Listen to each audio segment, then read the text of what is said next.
अवांजी समातुन ताईं radio voice of Sindh London.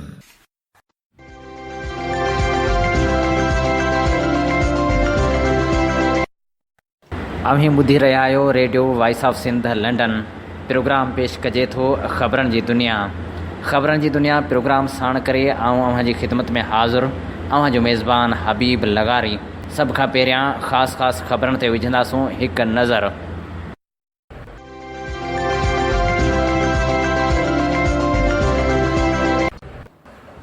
नेब इख़्तियारियुनि सैयद ख़ुर्शीद शाह ख़िलाफ़ बि जांच जी मंज़ूरी ॾेई छॾी। वज़ीर अज़म तरफ़ां सेबको अमलदारनि ते तशदुद जो नोटिस वठण बाद दादू पुलिस जा छापा, 8 ॼणा गिरफ़्तार। सईद जमाली अञा ताईं पकड़ में न अची सघियो।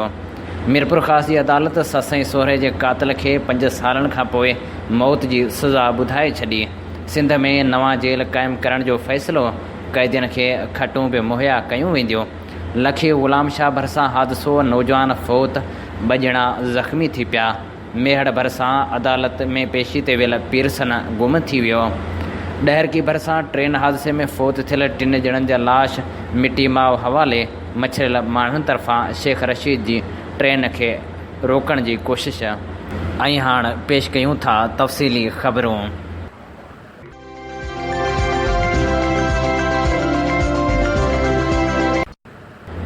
नेब PPMA ख़ुर्शीद शाह ख़िलाफ़ जांच जी मंज़ूरी ॾेई छॾी आहे। नेब तर्जमान तरफ़ां जारी कयल पधिराई मूजिबि chairman retired justice Javed Iqbal जी सरबराही में इजलास थियो, जंहिंमें मुख़्तलिफ़ इंक्वायरियुनि ऐं रेफरेंस जो जाइज़ो वरितो वियो।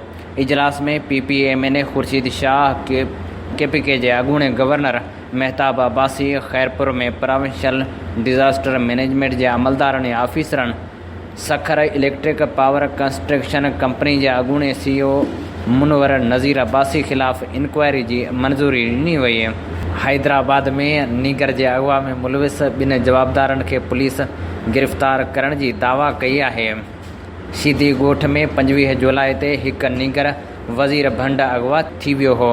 नसीम नगर पुलिस नीगर खे 21 जुलाई ते सैरिश नगर वारे इलाइक़े मां बाज़ियाब करायो। पुलिस दावा कई त सैरिश नगर में कार्रवाई दौरान नीगर वज़ीर भंड जे अगवा में मुलविस 2 जवाबदारनि खे गिरफ़्तार कयो वियो आहे। जवाबदार अल्लाह बख़्श उर्फ़ बबलू जतोई ऐं अलहदाद जतोई वटां अगवा वारदात लाइ इस्तेमालु थियल मोटरसाइकिल ऐं नीगर जा कपिड़ा पिणु हथ कया विया आहिनि। गोलारची में बरसातनि खां पोइ कैनालनि, शाखनि ऐं वाहन ते पाणी जो दबाव वधी वियो। सिम नाले जखी जी माइनर ऐं इमाम वाह खे घारण जे नतीजे में पाणी भरपासे जे ॻोठनि ॾांहुं वधणु लॻो आहे।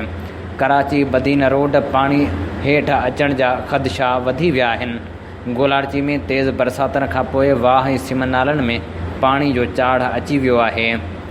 गणंग सिम नाले खे ॻोठ आसिली वटां 50 फुट घारो पइजी वियो, जंहिंजो पाणी भरपासे जे ॻोठनि ॾांहुं वधणु लॻो आहे। वक़्ति सिर ॼाण ॾियण बावजूदि आबपाशी अमले रिवायती सुस्ती जो मुज़ाहिरो कयो, जंहिं ख़िलाफ़ ॻोठाणनि एहतिजाजी धरणो हणी नारेबाज़ी कई। मसू बुरगड़ी गवर्नमेंट प्राइमरी बॉयज़ स्कूल में बरसाति जो पाणी बीहजी वियो। ॿारनि जी पढ़ाई पिणु मुतासिर थियण लॻी। गुज़िरियल 2 ॾींहंनि खां पियल बरसातनि में सॼे स्कूल जे ग्राउंड में पाणी बीठल आहे। नौशहर फ़िरोज़ में तरबियती प्रोग्राम कराइण तां डॉक्टर विढ़ी पिया। DHO ऑफिस में भञ डाह खां पोइ डॉक्टरनि तोड़े पैरामेडिकल स्टाफ ज़िले जे समूरनि अस्पतालनि में ड्यूटी जो बाइकाट करे छॾियो। PPMPA शहनाज़ अंसारी चयो आहे त डॉक्टरनि मुंहिंजे मुड़ुस ऐं न्यूट्रिशन प्रोग्राम जे कोऑर्डिनेटर डॉक्टर हमीद अंसारी सां बदतमीज़ी कई आहे। DHO ऑफिस में ग़िज़ाई खोट जे हवाले सां तरबियती प्रोग्राम दौरान डॉक्टर विढ़ी पिया हुआ ऐं हिक ॿिए खे लतनि ऐं मुकनि जो वसकारो कयो हो। होॾांहुं PPMPA Shahnaz Ansari press conference कंदे चयो त पोलियो डॉक्टर मुज़फ़र कलहोड़ो ऐं डॉक्टर सतार बिलाल गैर क़ानूनी तरीक़े सां प्रोग्राम करायो। हुन इल्ज़ाम हयो त डॉक्टर सतार हिके वक़्तु मोरे नौशहर फ़िरोज़ में तरबियती प्रोग्राम हलाए रहियो आहे। मुंहिंजे मुड़ुस डॉक्टर हमीद अंसारी खेसि ईअं करण खां रोकियो त हुन तशदुद जो निशानो बणायो। होॾांहुं डॉक्टरनि जे झेड़े ऐं एहतिजाज खां पोइ अस्पताल में कार वहिंवार ठप थी वियो आहे। सिंध जे मुख़्तलिफ़ शहरनि में ओमनी ग्रुप जे 32 कंपनियुनि जे हवाले सां FBI पारां जांच जारी। 8 डायरेक्टरनि समेत ठठे शुगर मिल खे कमंद फ़राहम कंदड़ 2 ज़मीनदारनि जा बयान रिकॉर्ड कया विया।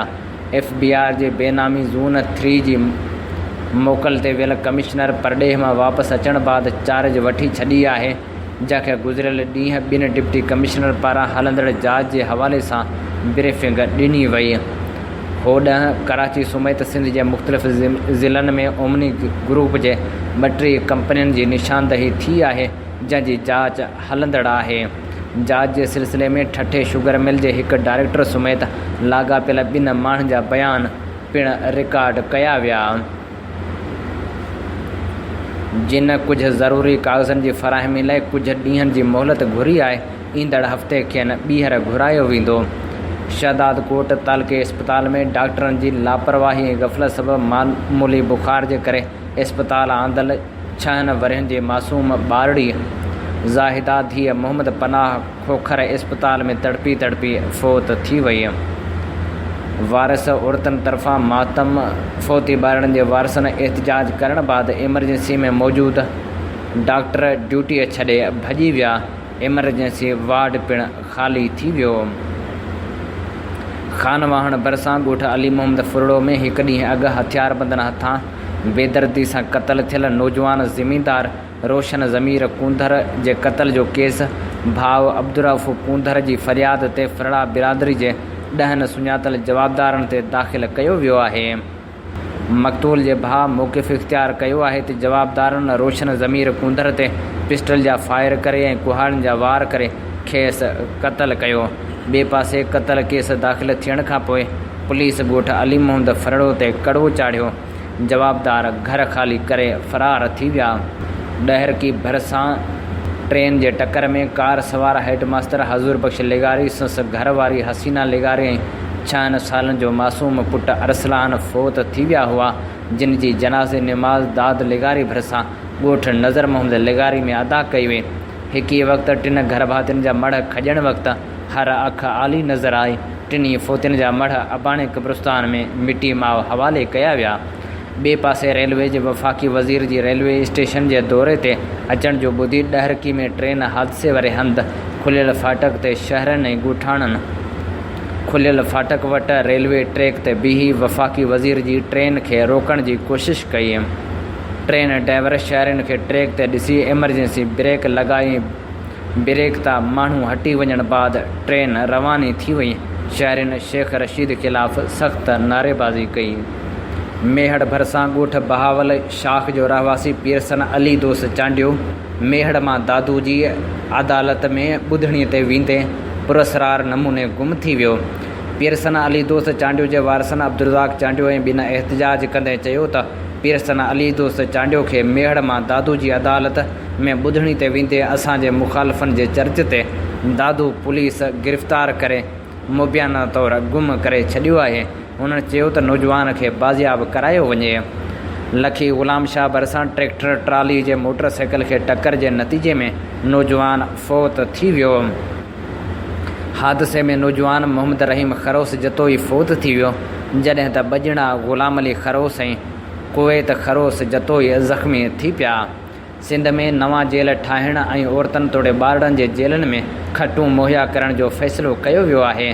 IG जेल नुसरत मुंघण तरफ़ां जारी कयल बयान में चयो वियो आहे त कराची, हैदराबाद, सखर, लाड़काणो ऐं शिकारपुर जे जेलनि में गुंजाइश खां वधीक क़ैदी आहिनि। तंहिं करे कराची, हैदराबाद, ठट्टो, नवाबशाह, मीरपुर ख़ास ऐं मिठी में नवां जेल ठाहिण जो फ़ैसिलो कयो वियो आहे। कराची में नए जेल जो कमु 65% मुकमिल थी चुको आहे। सिंध सरकार कराची ईस्ट ऐं वेस्ट में 2 नवां जेल ठाहिण जी मंज़ूरी ॾेई छॾी आहे। हुन चयो त पुराणनि जेलनि में मौजूदु इज़ाफ़ी क़ैदियुनि खे उते मुंतक़िल कयो वेंदो। उनखां सवाइ समूरनि डिवीज़ननि में औरतुनि ऐं ॿारनि जा जेल बि ठाहिण जो फ़ैसिलो कयो वियो आहे। नवाबशाह ऐं मीरपुर ख़ास में ॿारनि ऐं औरतुनि जा जेल नोटिफाई थी विया आहिनि, जल्द खोलिया वेंदा। उन्हनि जेलनि में क़ैदी औरतुनि ऐं ॿारनि खे खटूं पिणु मुहैया कयूं वेंदियूं। मीरपुर ख़ास जी मॉडल क्रिमिनल कोर्ट ससु ऐं सहुरे जे क़ातिल खे 5 सालनि खां पोइ मौत जी सज़ा ॿुधाए छॾी आहे।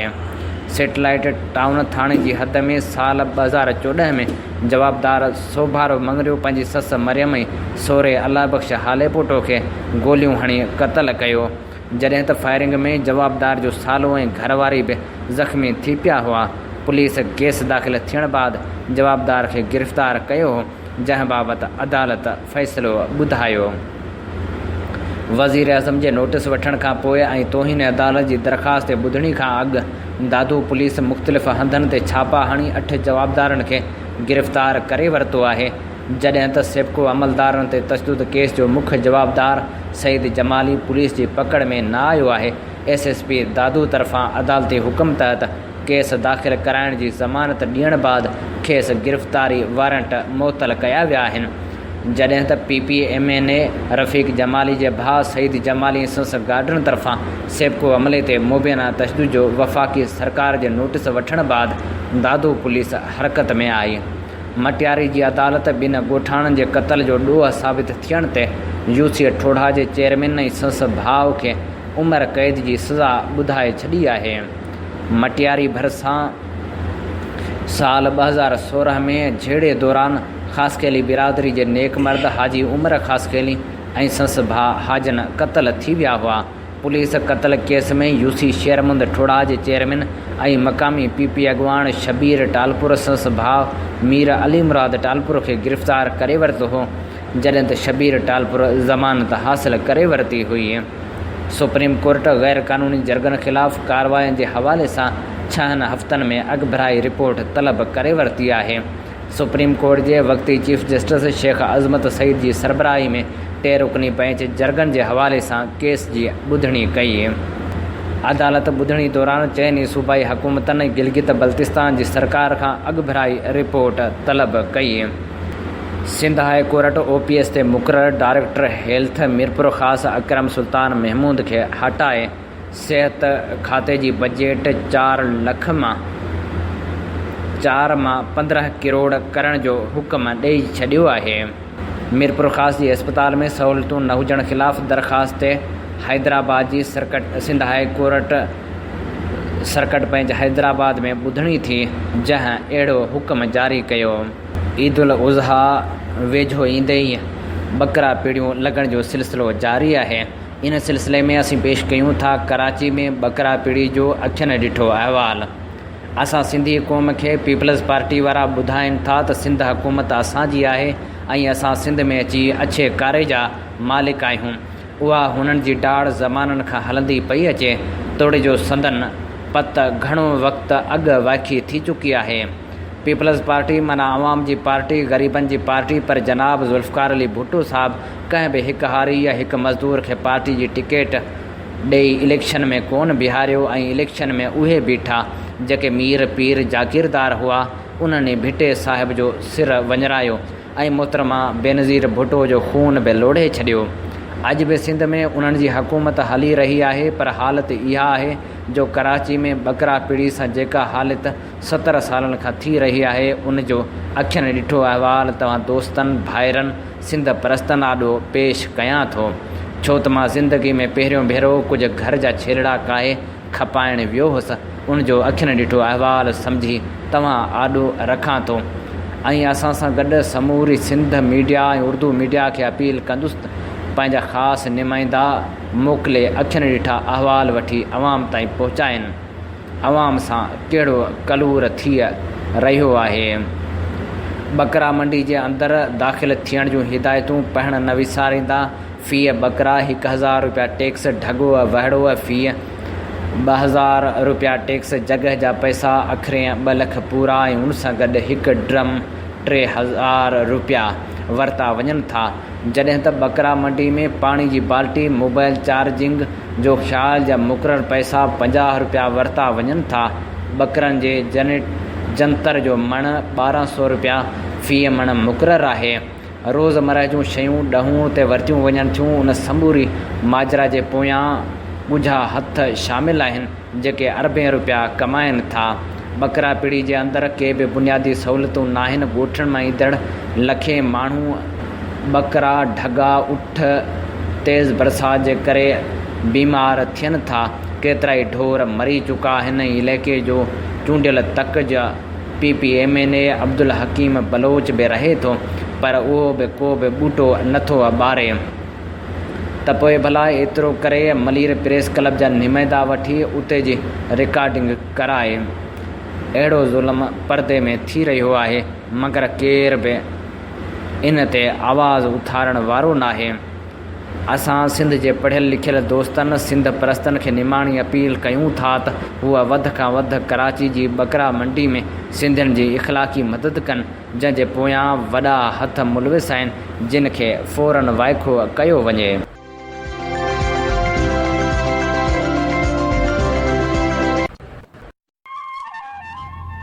ज़िंदगी जा मेला घटि अॼु बि नाहिनि छा, पर ज़िंदगी जहिड़ा गीत ॻाईंदड़ उहो फ़नकार नाहे रहियो।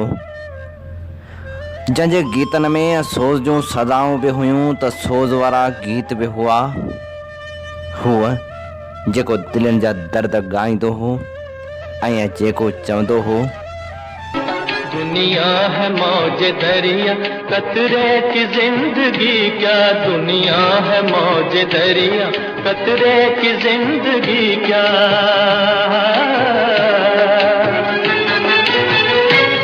पानी में मिल के पानी अंजाम ये के फानी, पानी में मिल के पानी अंजाम ये के फानी। दम भर को सांस ले ले, दम भर को सांस ले ले, ये जिंदगी के मेले दुनिया में कम न होंगे, अफसोस हम न होंगे। ये जिंदगी के मेले, ये जिंदगी के मेले, ये जिंदगी के मेले, ये जिंदगी के मेले। 24 दिसंबर 1924 ते अमृतसर जे ॻोठ कोटला सुल्तान सिंह में जनम वठंदड़ मोहम्मद रफ़ी उहो फ़नकार हो जंहिंजे ॻायल समूरनि गीतनि मञता माणी। निंढे हूंदे हुन जे ॻोठ में जॾहिं हिकिड़ो पेनो फ़क़ीर ख़ैरात लाइ ईंदो हो ऐं जॾहिं बुलंद आवाज़ में सदा हणंदो हो ऐं ॻाईंदो हो, तॾहिं ॻोठ जे घटियुनि में मोहम्मद रफ़ी संस पुठियां पुठियां हलंदे संदसि ॻायल कलाम झुगारींदो हो। हुनखे संदसि भाउ उस्ताद वहीद ख़ान जी सरपरस्ती में तालीम ॾियारी। मोहम्मद रफ़ी ॻाइण जी शुरूआत लाहौर रेडियो तां पंजाबी नगमा ॻाए कई। पहिरीं पंजाबी फिल्म गुल बलोच में हुन पंहिंजो गीत ज़ीनत बेगम सां रिकॉर्ड करायो हो। चयो वञे थो त हिकु ॾींहुं कुंदन लाल सहगल जो प्रोग्राम हो। हूअ पंहिंजे वक़्त जो मशहूरु गुलकार हो। खेसि ॿुधण लाइ हज़ारे माण्हू गॾु थिया, पर बिजली न हुजण जे करे सहगल ॻाइण खां इनकार करे छॾियो। उन वक़्तु रफ़ी जे भाउ प्रोग्राम जे संभालींदड़नि खे चयो त मुंहिंजो भाउ बि गुलकार आहे, खेसि मौक़ो ॾियो। इंतिज़ामिया सहगल खे ॿुधण लाइ आयल माण्हुनि जी नाराज़गी खे ॾिसंदे रफ़ी खे ॻाइण जो मौक़ो ॾिनो। 13 सालनि जी उमिरि में हुन जॾहिं स्टेज ते गीत ॻाया, तॾहिं प्रोग्राम में मौसीकार श्याम सुंदर बि मौजूदु हो।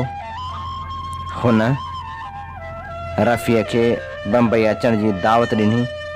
हितां ई रफ़ी जी गुलकारी जो सफ़र शुरू थियो।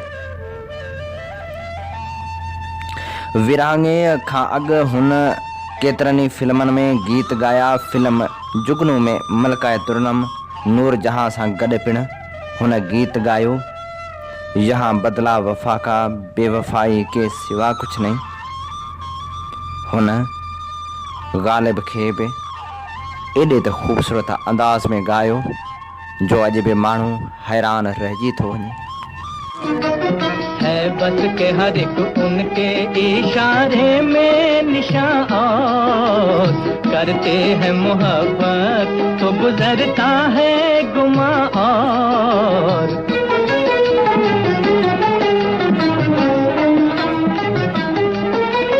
यार अब न वो समझे है न समझेंगे मेरी बात,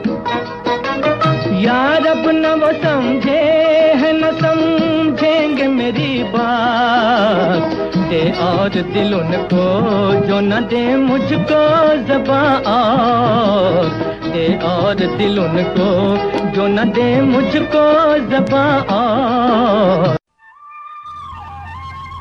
मोहम्मद रफ़ी जी ज़िंदगी में सब खां वॾो मोड़ उन वक़्तु आयो जॾहिं मौसीकार नौशाद खेसि ॻाइण जो मौक़ो ॾिनो। उन वक़्तु नौशाद ऐं तलत महमूद जी जोड़ी वॾी मक़बूल हुई। नौशाद जो हर गीत तलत ॻाईंदो हो। चयो वञे थो त हिकु ॾींहुं नौशाद तलत खे ॻाइण खां अॻु सिगरेट पीअंदे ॾिसी वरितो। असूलनि जे पके नौशाद कावड़ कई ऐं हुन तलत बदिरां रफ़ी खे चूंडे वरितो।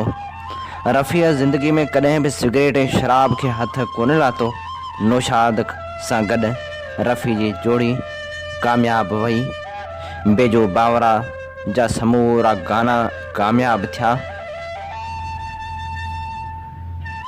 मोहम्मद रफ़ीअ खे इहो एज़ाज़ बि हासिलु आहे त हुन 4516 गीत रिकॉर्ड करे आलमी शोहरत हासिल कई।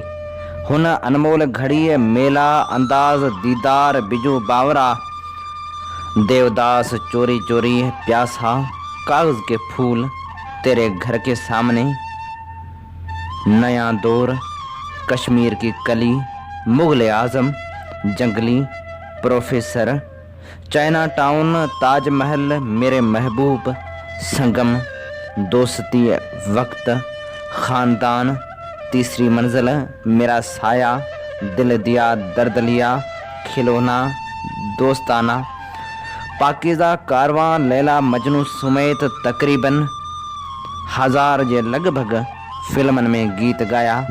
संस यादगार गीतनि में क्या हुआ तेरा वायदा बहारो फूल बरसाओ लिखे जो ख़त तुझे चुरा लिया है तुमने जो दिल को तेरी प्यारी प्यारी सूरत को किसी की नज़र न लगे दिल के झरोकों पे तुझको बिठा लिया तेरा खिलौना टूटा बालक तेरा खिलौना टूटा बाबल की दुआएं लेती जा ये ज़िंदगी के मेले कम न होंगे अफसोस हम न होंगे आदमी मुसाफिर है खाविंदे केतिराई गीत ॻाया जेके अॼु बि मक़बूल आहिनि। हू जॾहिं साज़नि खां सवाइ ॻाईंदो हो तॾहिं बि मन खे मोहे विझंदो हो। किस्से गम जो लिखने को बैठे तो देखे कलम की रवानी में आंसू ये अनमोल तारे ये उल्फत के मोती उन्हें हमने भेजे निशानी में आंसू।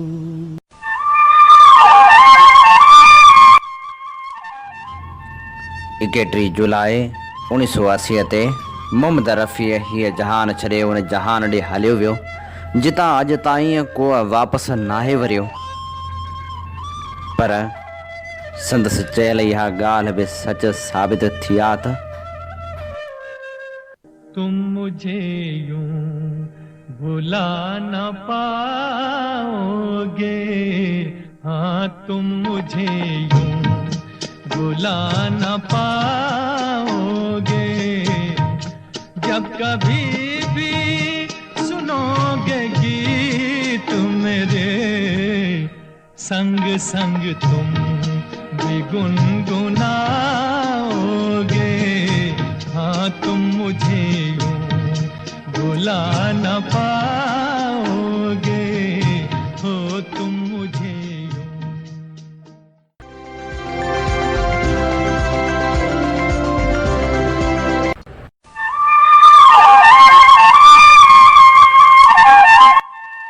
मुँह पक सुञाता पंहिंजा हुआ के धारनि सां गॾु धाड़े में थे वाट ॾसाऊं वेरियुनि खे वेही वांकिड़नि जे वाड़े में, जहिड़ियूं सदा हयात सिटूं लिखंदड़ क़ौमी शाइर इब्राहिम मुंशी तुर जो 31 जुलाई 2003 ते हीअ जहान छॾे हमेशह लाइ विछड़ी वियो। पर पोइ बि सिंधी शाइरी जे आसमान ते कंहिं ऊचे अलम वांगुरु बीठल आहे। हूअ जंहिंजे सिटनि में सिंध जाॻंदी हुई ऐं जेको ग़रीबनि जो दर्द लिखंदो हो। जॾहिं बि हुन शाइरी कई मिसकीन माण्हुनि जो आवाज़ उथारियो ऐं लिखियाई, जॾहिं अंग उघाड़ा अबाणा ॾिसां थो, वतन मंझि वांगी विगाणा ॾिसां थो, ॾुखनि में ॾुखोयल ॾाॾाणा ॾिसां थो, मां लऊं लऊं लुछां थो, तॾहिं कुझु लिखां थो, हक़ीक़त में फाही जो हक़दार आहियां, मां गद्दार आहियां, मां गद्दार आहियां। सिंध जो नामियारो अवामी शाइर मुंशी मोहम्मद इब्राहिम सुमरो 15 जनवरी 1934 ते ॻोठ झनाण सूमरे तालके ज़िले टंडे मोहम्मद ख़ान अॻूणे ज़िले हैदराबाद में ॼाओ। संस वालिद जो नालो मोहम्मद इसाक़ हो, जेको कुड़मत कंदो हो। गुरबत जी हालत में बि हुन पंहिंजे पुटु इब्राहिम मुंशी खे मुलाम मकतब में पढ़ण लाइ छॾियो। अञा चौथों दर्जो सिंधी मस पढ़ियो त मार्च 1945 में संस वालिद बि वफ़ात करे वियो। घर जे 8-9 भातियुनि जो गुज़र सफ़र ॾाढो ॾुखियो थी पियो। उन करे इब्राहिम मुंशी 5 दर्जा सिंधी पास करे महिनत मज़दूरी करणु शुरू कई। हुन ॾुखियनि हालतनि खां मुतासिर थी 1949 में शाइरी जी शुरूआत कई। इब्राहिम मुंशी जो वालिद पिणु शाइर हो ऐं मलूद बि चवंदो हो। मथस उनजो बि काफ़ी असर हो। इब्राहिम मुंशी शुरू में रोमानवी शाइरी कई ऐं काफ़ियूं चयूं। शाइरी वसीले हेठिएं तबिके जी नुमाइंदगी करण लॻो। हूअ पंहिंजी शाइरी तरनुम सां पढ़ंदो हो। 1960 धारे शेख अयाज़ जी इनकलाबी शाइरी खां मुतासिर थियो। 1965-66 में माहवार रूह रिहान में संस शाइरी छपी। संस शाइरी जो मजमू पैगाम मज़लूम 1970 में छपियो। ॿियो मजमू वग जा वरियाम 1971 में छपियो। 1985 में प्रेम नगर पब्लिकेशन पारां संस शाइरी जो टियों मजमू गुंदर वेंदा गुज़री छपियो, जंहिंजा पेश लफ़्ज़ मोहम्मद इब्राहिम जोयो लिखिया। 1991 में संस चौथों मजमू धरतीअ दीन धर्म शाया थियो। संस शाइरी जो पंजो मजमू धंवरीअ ॾींहं धाड़ा 1995 में छपियो ऐं 6हों मजमू अखर अखर अल्फ रोशनी पब्लिकेशन पारां 2006 में छपाए पधिरो कयो वियो। हूअ तोड़ जो विछड़ी वियो आहे, पर अॼु बि जॾहिं बि ॿुधूं था त ईअं लॻे थो ॼण हूअ पाण ई असांखे आथत ॾींदे चई ॾे थो। हिकु मुंद चरी आहे, ॿीजा रात ठरी आहे। हिकु मुंद चरी आहे, ॿीजा रात ठरी आहे। एहरे में अचण तुंहिंजो भागन जी भरी आहे। हिकु मुंद चरी आहे, ॿीजा रात ठरी आहे। ॾिस कहिड़ो ॾखण घुलियो थिया मां कफड़ा मोती। ॾिस कहिड़ो ॾखण घुलियो थिया मां कफड़ा मोती। ऐं वेस वणनि ढकियो पन पंहिंजा करे पोती। ऐं वेस वणनि ढकियो पन पंहिंजा करे पोती। वरिया तो वराइण लइ, वरिया तो वराइण लइ वाहूं दी वरी आहे। वरिया तो वराइण लइ वाहूं दी वरी आहे। एहरे में अचण तुंहिंजो भागन जी भरी आहे, हिक मुंद चरी आहे, बीजा रात ठरी आहे। ॾिस संग हुसारियन जा कीअं कंधन मायन था, ॾिस संग हुसारियन जा कीअं कंधन मायन था, ऐं हीर हिलोरन ते छा साज़ सुणायन था, ऐं हीर हिलोरन ते छा साज़ सुणायन था। ॼण सुहिणीअ सिंधुअ मां, ॼण सुहिणीअ सिंधुअ मां आई तार तरी आहे, अहिड़े में अचण तुंहिंजो भागन जी भरी आहे, हिक मुंद चरी आहे, बीजा रात ठरी आहे।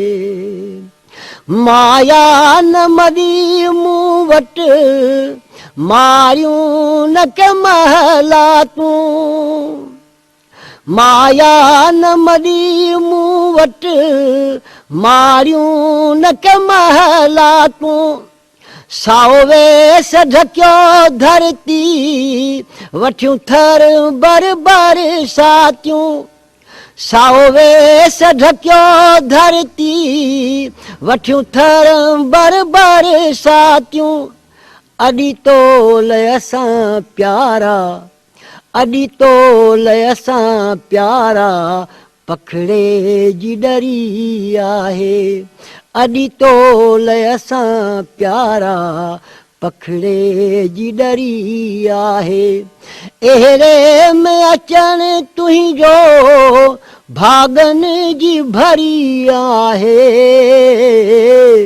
हिक मुंद चरी आहे, बीजा रात ठरी आहे। छायो उभ छमर छायो रुत आई बसंतिया, छायो उभ छमर छायो रुत आई बसंतिया, जुट जोड़ थिया जो भन हर मन में मस्तिया, जुट जोड़ थिया जो भन हर मन में मस्तिया, हर कहीं साहित्य मुंशी, हर कहीं साहित्य मुंशी पंहिंजी हूर परी आहे, अहिड़े में अचण तुंहिंजो भागन जी भरी आहे, हिक मुंद चरी आहे, बीजा रात ठरी आहे, हिक मुंद चरी आहे, बीजा रात ठरी आहे। ऐं हाणे प्रोग्राम में शामिल करियूं था मज़मून। इहो मज़मून लिखियलु आहे एडवोकेट हबीबुल्लाह ख़ान जो, जंहिंजो उनवान आहे हिंदू नारियुनि जे अॻुवा वारा वाक़िया ऐं इंसाफ़ लाइ वाझाईंदड़ वारिस। सिंध धरती उहा अज़ीम धरती आहे जंहिंखे बुज़ुर्गनि जी सरज़मीन चयो वञे थो। हिन सरज़मीन ते शाइरनि जो सरताज शाह अब्दुल लतीफ़ बेआरामी आहे, जंहिं सिंध जे सुखनि लाइ दुआ घुरंदे समूरी दुनिया लाइ बि दुआ घुरी त आलिम सभु आबाद करी। मां जोई आहियां सोई आहियां सुमेत केतिरा ई मुनफ़रिद सुफ़ियाणा कलाम लिखंदड़ हज़रत सचल सरमस्त बि दराज़ा जी दिलि में सुतल आहे। उहो सचल जेको सरापा सच हो, हुन सरज़मीन ते हिन सरज़मीन ते लाल शहबाज़ कलिंदर खां वेंदे सूफ़ियुनि जे सरताज शहीद शाह इनायत ताईं अनेक बुज़ुर्ग आरामी आहिनि, जिन मोहबत ऐं माणपे जो पैगाम ॾींदे चई ॾिनो हो दुनिया में इंसानु हुतम आहे, नफ़रतनि बदिरां मोहबतनि जा ॾीया ॿारियो। हीअ उहा ई धरती आहे जंहिं रंग नसल ऐं मज़हबी फ़र्क़ खां सवाइ मोहबतनि खे मान ॾिनो, पर उन धरती ते वक़्तु वॾा वेछा विझी छॾिया आहिनि। ज़ुल्म ऐं नाइंसाफ़ियुनि जी जेका दीवार ठही वई आहे उहा नाइंसाफ़ियुनि जी हिकिड़ी धार तारीख़ लिखे पई। ख़ासि करे अक़लियती बिरादरी सां थींदड़ ज़ुल्मनि में मुसलसल वाध थी रही आहे। अक़लियती बिरादरी त हाणे पंहिंजनि मासूम नियाणियुनि खे पिणु ग़ैर महफ़ूज़ तस्वर करे रही आहे। तारीख़ ते नज़र डोड़ाइजे त असांखे ख़बर पवंदी त हिन धरती ते जनम वठंदड़ अक़लियती बिरादरी जे अनेक माण्हुनि धरती लाइ वॾी जदोजहद कई आहे। भगत कंवर राम, रूपले कोहली, राणा भगवान दास ऐं अनिल दरपक ताईं अनेक शख़्सियतूं अॼु बि तारीख़ जे वर्कनि में पंहिंजी मुनफ़रद सुञाणप रखनि थियूं। पर अलाए छो सिंध में अक़लियती बिरादरी सां ॾींहों ॾींहुं ज़ुल्म वधी रहिया आहिनि। ख़ासि तौर ते उन्हनि जे मासूम नियाणियुनि खे मुबियाना तौरु अगवा करे ज़ोरी मज़हब तब्दील करायो वञे थो। उहो ई सबबु आहे जो अक़लियती बिरादरी पाण खे ॾाढो ग़ैर महफ़ूज़ सम्झे थी। उन्हनि समूरनि मामरनि ते हुकूमती इदारनि जी ख़ामोशी केतिरा ई सुवाल उथारे थी। 19 मार्च ते ॾहरकी मां 2 भेनरनि वीना ऐं रीना जे मुबियाना अगवा वारो वाक़ियो केतिरे वक़्त ताईं मीडिया जी ज़ीनत बणियल रहियो। पर त हूंदे बि ॿिन्ही जी रहीम यार ख़ान में वञी शादी कराई वई। जेकॾहिं पाण कुझु साल पोइ मुड़ी ॾिसंदासीं त हिकु फ़हिरिस्त पाण खे नज़र ईंदी जिन वाक़िअनि खे पिणु माज़ी जी नज़र थियणु ॾिनो वियो। बदीन ज़िले जे तलहार तालके में क़ाइमु ॻोठ चुनेरी मां 4 हथियारबंदनि तमाची मेघवाड़ जे घर में दाख़िल थी मीना मेघवाड़ ऐं हनीअ खे अगवा कयो। 16 फरवरी 2015 ते थियल हिन वाक़िए ते जॾहिं पुलिस हरकत में न आई त उन्हनि मजबूर थी Sindh high court Hyderabad bench जो दर खड़कायो। अगवा में मुलविस सिकंदर जुड़ेजो ख़िलाफ़ केस दाख़िल थियण बावजूदि इंसाफ़ न मिली सघियो। उमरकोट जे ॻोठ मोहम्मद हयात मां 12 नवंबर 2016 ते अगवा थियल 16 सालनि जी हंजू भील जे वारसनि खे पिणु इंसाफ़ न मिली सघियो। हयात वल्द हाजी ग़ुलाम नबू यूसुफ ऐं अनवर निगरी खे अगवा कयो पर उहा बि वरी वापसि न थी सघी। इंसाफ़ जो मुंतज़र त अञा ताईं सठियो वल्द मलूक बि आहे जंहिंजी मासूम धीअ रवीता खे 5 जून 2017 ते अगवा कयो वियो। तलहार ज़िले जे ॻोठ थंभू कोल्ही मां हथियारनि जे ज़ोर ते अगवा थियल मारवी कोल्ही ऐं पायल कोल्ही वारे वाक़िए में पिणु वारसनि खे इंसाफ़ लाइ पुलिस खां वेंदे अदालतनि जे दरनि ताईं जा धिका खाइणा पिया। जंहिं समाज में इंसाफ़ मुहांगो हुजे उते अहिड़ा हालात त केतिरा वाक़िया सरकारी ऑफिसनि जे कागज़नि में दॿिजी वेंदा आहिनि। कुनरी जे ॻोठ सांवरे मां अगवा थियल रेशमा वारो वाक़ियो बि अञा ताईं ताज़ो ई आहे। तोड़े जो इहो वाक़ियो 29 नवंबर 2017 जो आहे छो त दर्द कॾहिं बि पुराणो नाहे थींदो। 2 डिसंबर 2019 ते पिणु डिगड़ी जे ॻोठ अलहरीनो ख़ासकेली मां शरेमती लक्ष्मी खे अगवा कयो वियो जेको वाक़ियो पिणु ॿियनि वाक़िअनि जियां दॿिजी वियो। ही कुझु वाक़िया उहे वाक़िया हुआ जेके मंज़र आम ते आया पर अहिड़ा हालात केतिरा वाक़िया हूंदा जेके सिर्फ़ु कुझु माण्हुनि जे करण ताईं पहुची दॿिजी विया हूंदा। सामारे में क़ाइमु गुलज़ार ख़लीली जे मदरसे में हर साल केतिरा ई हिंदू मुस्लमान थियनि था। गुज़िरियल साल पिणु मदरसे में 108 औरतुनि समेत 192 माण्हुनि जो मज़हब तब्दील करायो वियो। मदरसे जो मुहतमम पीर अयूब जान सरहंदी जबरी मज़हब जी तब्दीली ख़िलाफ़ ठहंदड़ हर क़ानून खे रद्द करे थो ऐं चवंदो रहे थो जंहिं बि अहिड़ो क़ानून पास कराइण जी कोशिशि कई उन पार्टी जो नालो निशान मिटाए छॾींदुसि। पाकिस्तान ह्यूमन राइट्स कमीशन जी ताज़ी रिपोर्ट में इहो वाज़ह चयो वियो आहे त सिंध में हिंदू छोकिरनि जे ज़ोरे मज़हब तब्दील कराइण वारनि वाक़िअनि में ख़तरनाक हद ताईं इज़ाफ़ो थियो आहे। 12 सालनि खां बि घटि उमिरि जे निगरनि खे वर्ग लाइ मुबैना तौरु अगवा करे संदन मज़हब तब्दील कराइण बाद परिणो कयो थो वञे। ॾिठो वञे त दुनिया में नारियुनि खे 18 सालनि जी उमिरि खां पोइ मुकमिल आज़ादी हूंदी आहे त हूअ पंहिंजी पसंदि ते शादी बि कनि ऐं जेकॾहिं उन्हनि जी दिलि चाहे त मज़हब बि मटाइनि। पाकिस्तान में पिणु अहिड़ी क़ानून साज़ी जी ज़रूरत आहे। उन खां वधीक उन ते अमल जी ज़रूरत आहे। हुक्मराननि खे जल्द खां जल्द सिंध में हिंदू नियाणियुनि जे अगवा वारा वाक़िया रोकाइण लाइ न सिर्फ़ु क़दम खणणु घुरिजनि पर अॻु में थियल समूरनि वाक़िअनि जी जांच पिणु कराई वञे।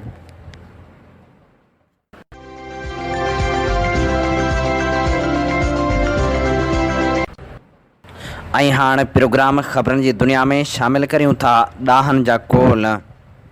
शेख सादी रहमतुल्लाह अलैह फरमायो, ख़िदमत सां ख़ुशि क़िस्मती हासिलु थींदी आहे। जेको माण्हू सुठे वक़्त में भलाई नथो करे उहो ॾुखे वक़्त में ॾुख ॾिसे थो। जेको होश में आहे उहो कॾहिं बि तकबुर नथो करे। रहबर सिंध साईं GM सैयद फरमायो, क़ौमी इमारत जो मुख्य पायो ॿोली आहे। जे ॿोली सलामत न आहे त क़ौमी इमारत जो ख़ैरु न आहे। जीअं माण्हू फ़ानी आहे तीअं संदन पैदा कयल नज़रियाब आर्ज़ी हूंदा आहिनि। कुदरत जूं पैदा कयल क़ौमूं ई बका माननि थियूं। सिंधी कल्चर जे अक़ीदे जा मुख्य जुज़ा 6 आहिनि। पहिरियों मोहबत, ॿियो अदम तशदुद, टियों रवादारी, चौथों गैर जानबदारी, पंजों हक़ ख़ुद इरादी, छहों क़ौमी आज़ादी। लतीफ़ साईं असांजी क़ौमी सुञाणप आहे। लतीफ़ सिंध जी हुबुल वतनी सखावत, सरवेची क़दीम रिवायत ऐं मक़सदनि लाइ सिर ॾियण वारनि ख़ासियतनि खे सतन सोरमिन जे रूप में ॻाए पंहिंजे रिसाले में ज़िंदा करे छॾियो।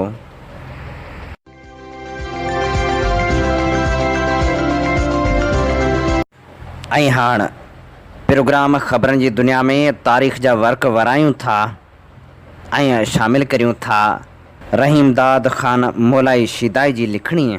जी हा, किताब आहे जन्नतुल सिंध ऐं उन मां जन्नतुल सिंध खे ई पढ़ूं पिया। कोसे पाणी जा चश्मा, खीर थर जे उतर उभरंदे वारे कुंड ते लाखी जा चश्मा आहिनि। उनखां सवाइ मंघे पीर, झंपीर ऐं लकीअ जे धारण वारनि चश्मनि ते फटनि फुरड़ियुनि वारा मरीज़ गुस्ल कनि था। उन चश्मनि ते बि मेला लॻनि था। पब जबल ते लस ॿेले वारी सरहद ते शाह बिलाल यानी लाहूत लामकान जो ज़ियारत गाह आहे। बशारी मुक़दसी सन 370 हिजरी धारे सिंध जे कोसे पाणी जे चश्मनि ऐं मंझंदि मरीज़नि जे गुस्ल करण जो ज़िक्र ॾिनो आहे। टकरियूं, रोहड़ी जे ॾखण वारियूं टकरियूं रोहड़ी तालुके में अरिड़हं मेलनि ताईं ऐं ख़ैरपुर खां 30 मैल अॻिते वञनि थियूं। किन हदनि ते संदन चोटियुनि जी बुलंदी समुंड जे मथाछरे खां 4.5 फुटनि जी बुलंदी ते आहे। शाह मक़सूद, कलकान ऐं बखर जो क़िलो जितां सिंधु नदी ॿिनि टकरियुनि विचां वहे थी, से मथियुनि टकरियुनि जूं शाख़ूं आहिनि। बखर भरिसां ख़्वाजा ख़िज़र जो आस्थान ऐं 7 ॿेलो ॿेट बि टकरियुनि ते आहिनि। सखर में आदम शाह जी टकरी, हैदराबाद में गंजो टकर, ठटे में कोह मकली जिते बेशुमार क़बरूं आहिनि, मुख्य टकरियूं आहिनि।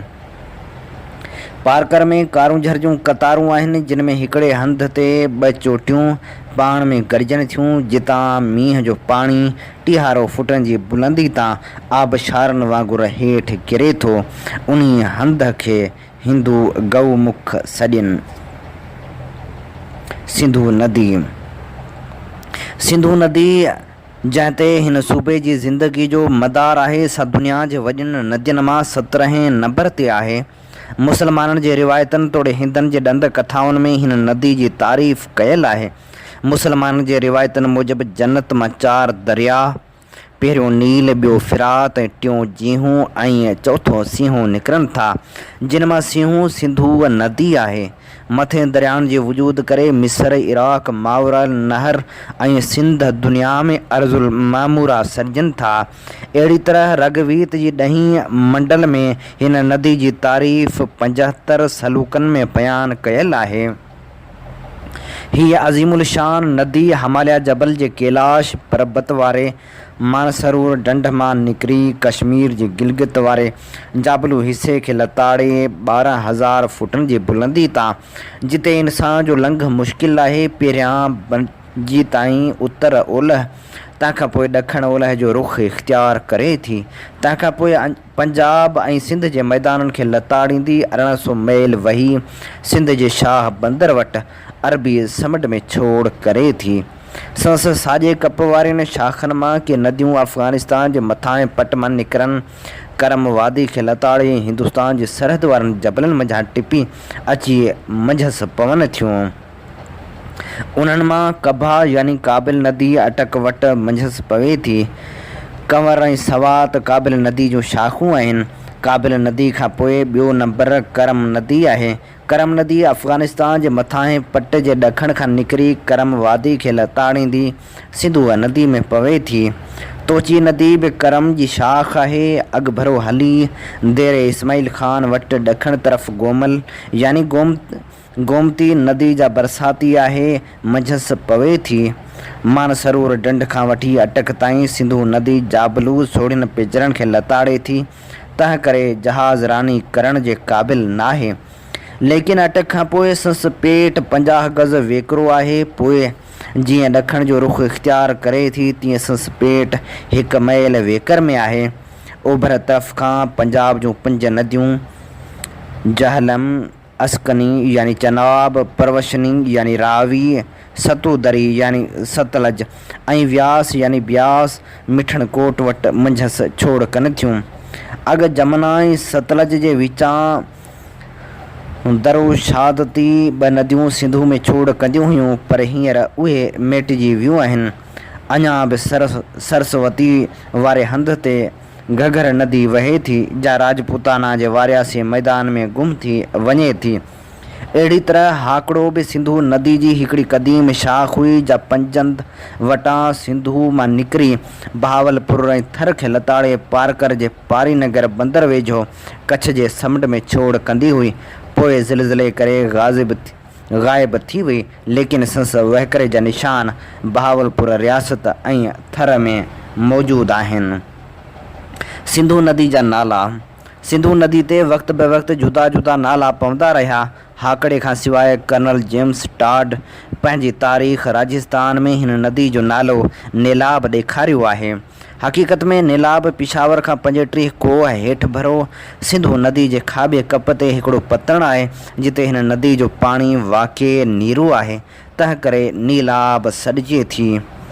नीलाब खां पोइ कालाबाग मुख्या पतण आहे, जो सूबे सरहद खे मुल्तान सां गॾाए थो।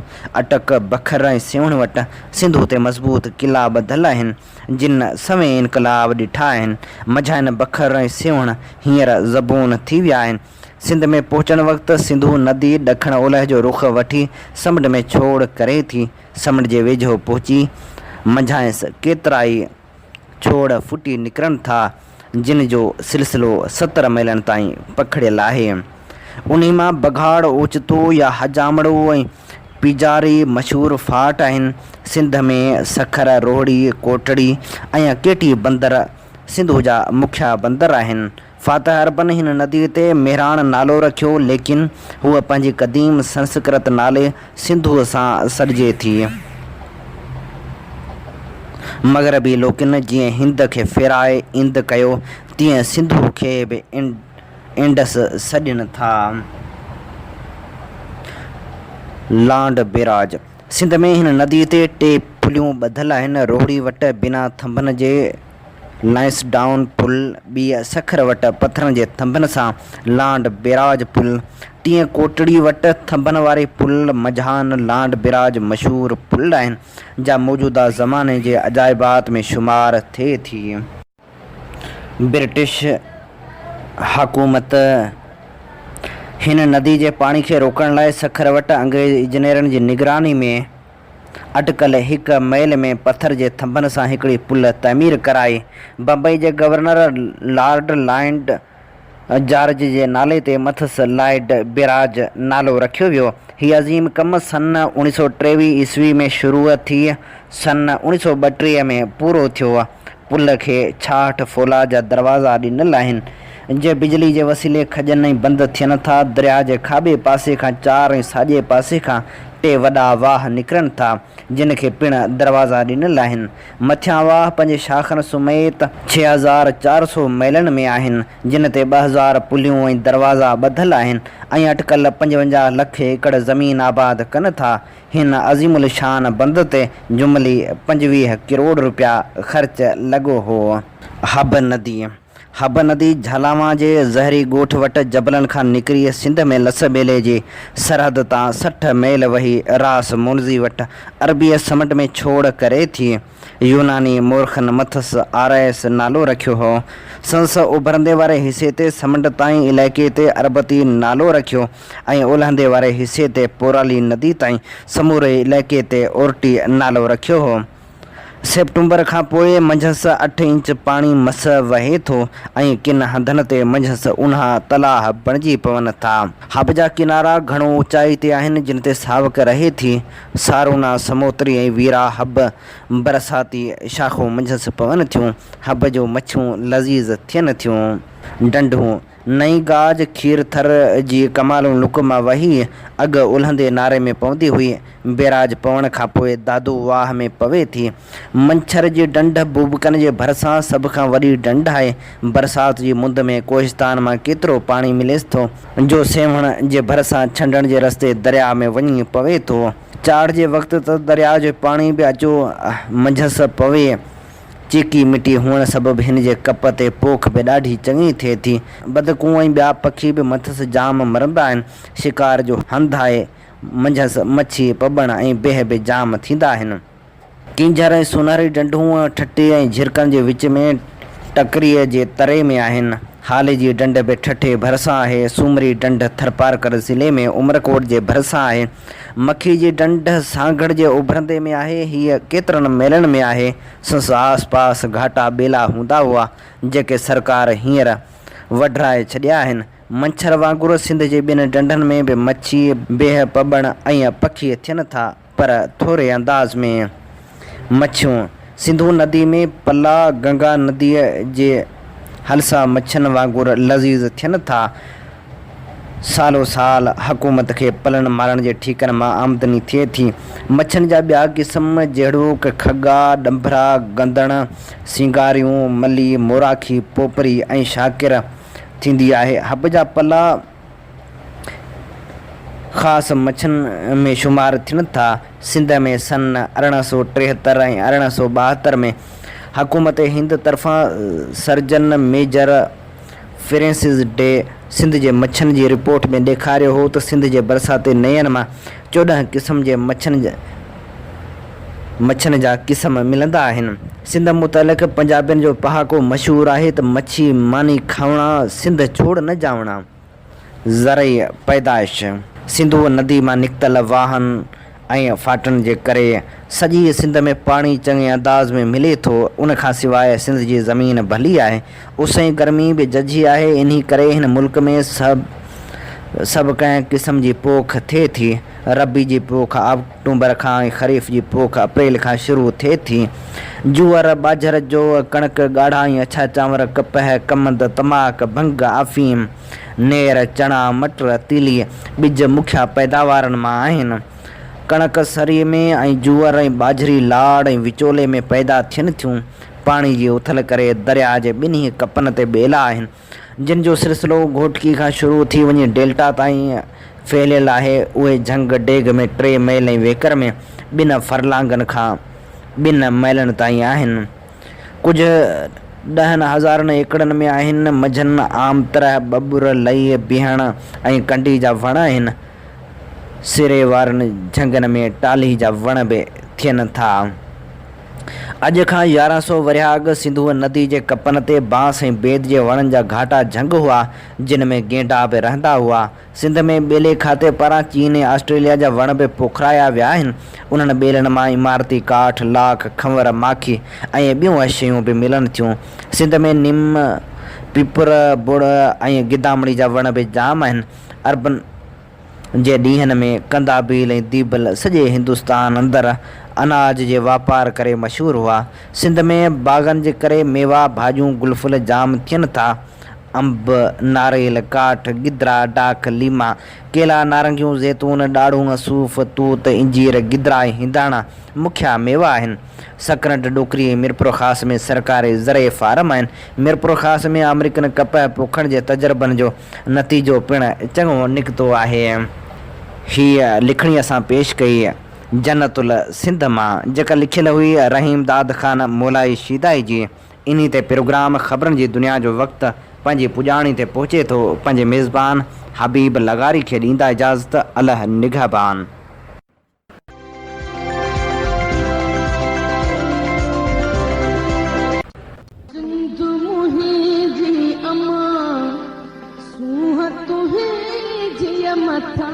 छा लिखी छा लिखां छा लिखी छा लिखां ओ सिंध मुंहिंजी अम्मा दुनिया जा सिंधियो हिक मुठ थी सिंध बचायो सिंध मुंहिंजी अम्मा सूंह तुंहिंजी अम्मा छा छा लिखी छा लिखां सिंध जो क़ौमी आवाज़ radio voice of Sindh London.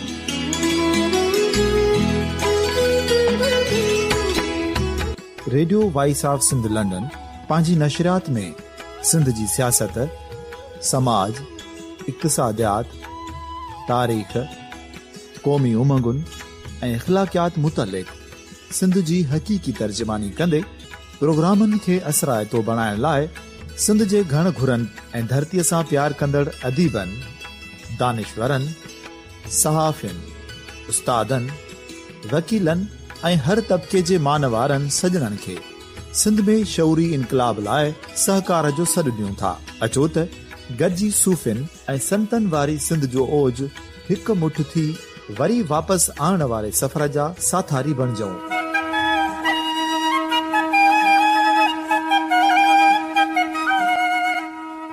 हिक नए सुबुह जी शुरूआत जो पड़ाॾो घर घर, ॻोठ ॻोठ ऐं शहर शहर ताईं पहुचायो। शाल सिंध आबाद ऐं ख़ुशहाल थिए, सिंधी माण्हू सुखियो ऐं सताबो थिए।